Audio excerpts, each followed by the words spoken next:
name is Clint Burns. I'm a nurse here at Johns Hopkins, and I had a liver transplant 20 years ago. I was born with a rare liver disease, and I grew up here at Johns Hopkins, National Institute of Health, Mayo Clinic. I would intermittently get sick on and off. I got sick at age 2. They did some exploratory surgeries, thought it was liver cancer. I got sick at age 6, at age 11, and each time I would get sick, I would get symptoms of jaundice, itching really bad, and kind of starvation symptoms, was unable to eat.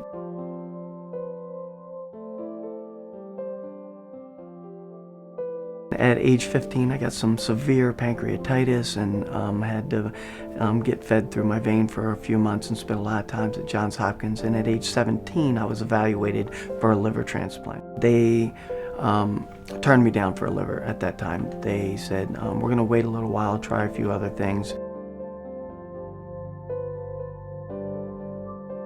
I came back here to Johns Hopkins at age 21. At that time, all my symptoms returned, and they were chronic.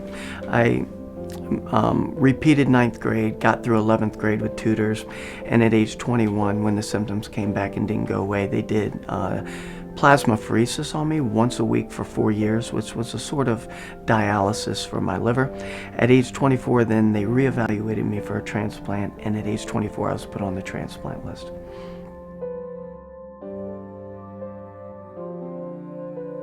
At this time, I was unable to go to school, I was unable to raise a family, I was terminally ill.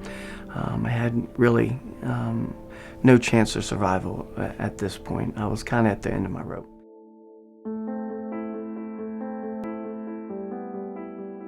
Deep down, being on the transplant list, there was always that glimmer of hope where someone may say yes to donation. If when they were asked, they would say yes. At age 25, I got a call early in the morning, around 7 in the morning, and at that time we had beepers. I don't think they exist anymore, but my beeper had gone off, and I looked at the beeper, and it was Johns Hopkins Hospital. And Cindy had said, Clint, we have a liver available for you. It was such a relief. Whether I lived or died, it was just a relief to have that call.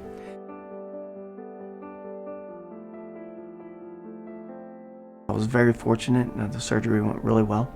I was in the ICU for about 24 hours and went to the floor. Immediately I felt better. The jaundice went away within 12 to 24 hours. I could feel my energy level come back almost immediately. I felt like I was hungry. I wasn't itching anymore, which was really the most severe symptom of my liver disease. And it was an amazing transformation. It was immediate health, and it was a cure, 100%. I went from being terminally ill to being cured at that time.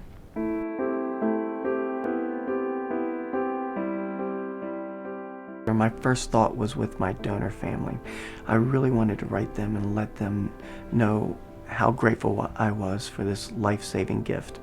It was a very difficult letter to write. I knew somebody had to die in order for me to live.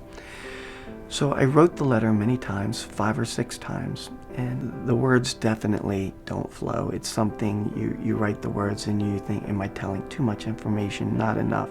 So the final letter I wrote was, I think, maybe 5 pages shorter than the first, but it was very simple and just my gratitude and saying thank you.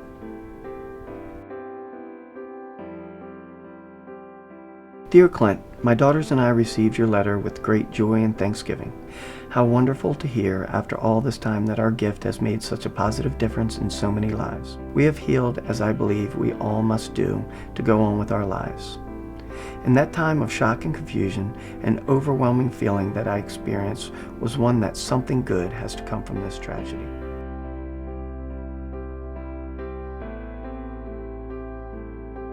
When they got my letter and I finally was,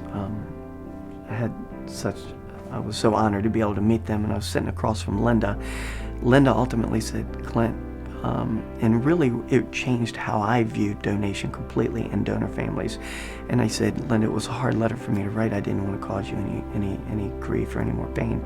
She said, Clint, as incredible as this gift is for you, imagine what it means for me to have met you. It was a wonderful moment for me to be able to know that I wasn't causing her any more grief, that it was really, she was so thankful to be able to meet me and know that her husband was able to help so many people.